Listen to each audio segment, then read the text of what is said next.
Hi, this is Dr. Melody Hilton, and thank you so much for joining us. And I'd like to introduce you, my good friend, Desiree Fox. And Desiree, I know you very well, and you are a strong, bold, confident influencer in your world.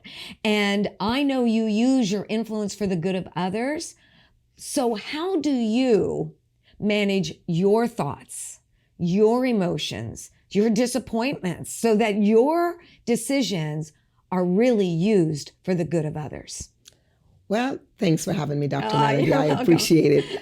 And you know, the thing of it is, with all of what you say, all of the influencer, comes a responsibility. And so I'm always on guard that my actions, if I can control my thoughts, I'll control what my heart feels. Yes. I'll control what my action, my body, my responses, my outward responses. Yes. So even if there's an inner battle going on in here, I have to consciously make up my mind that I am not going to let what is in here at this moment conquer who I am, because then it will destroy all the good that I ever, purport to do, or, and if I'm walking down the street or I'm in a supermarket, for example, and someone does something that gets me angry, or my thoughts would not be right at that moment, if I were to blurt out, then who in there that may know me that I've lost the influence that I had? If I'm driving and I'm doing whatever, erratic or whatever, who am I passing that would say, I can't believe? Then I lose all the good that you've ever tried to do. Not that I'm trying to say this is who I am always. Everyone gets it. Everyone gets angry. Everyone gets emotions that are not good to share, are not good for other people. It's a toxic, influence in the lives of other people. But if we're valuing people, if we're saying that, I'm not the keeper of the world, but I'm certainly the keeper of those that are around me and that I influence, okay? And so if I do that and a younger kid or someone that I'm mentoring is there and they're watching me, what am I teaching them? Correct. So how I guard my thoughts is, who is this helping? How can I solve this? The thing is,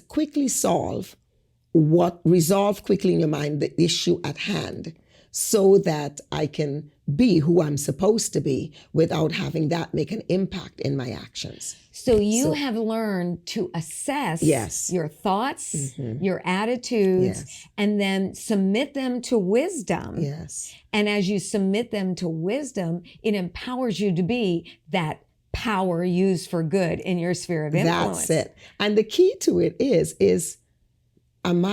this is what I feel I'm called to. This is what I feel is my purpose. And so if this is my purpose, is this adding to my purpose or subtracting from my purpose? Yeah. It's like a bank account. Am I making a deposit or a withdrawal? There are good withdrawals and there are bad withdrawals. Right. Am I going to withdraw to bless somebody, give somebody something that would help them, or am I withdrawing because a thief has a gun to my back? So the thoughts that would go contrary to who I'm supposed to be is really a thief with a gun. It sure is. And you know what you're communicating right now, and that is you have chosen to be a powerful woman. And a woman who is powerful manages themselves so they can impact their world for good.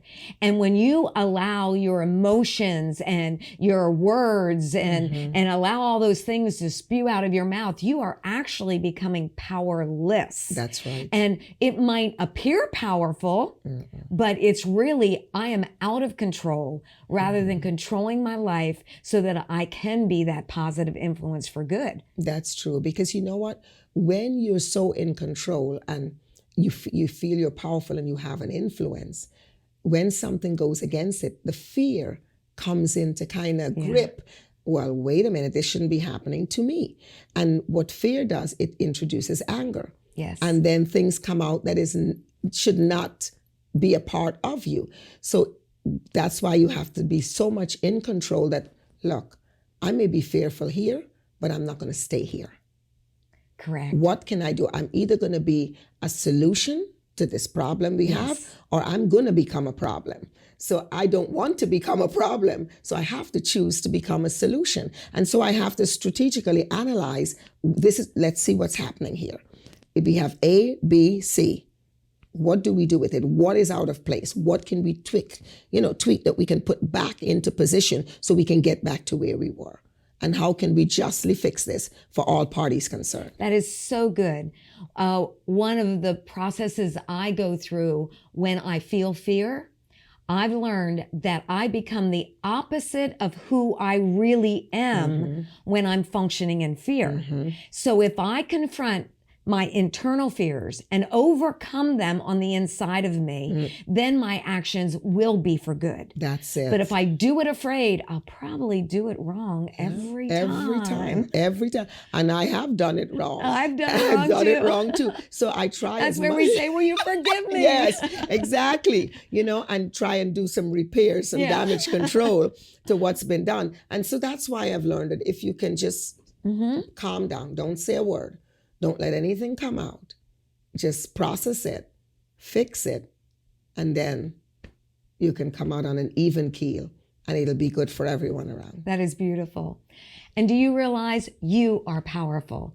You hold the power of choice.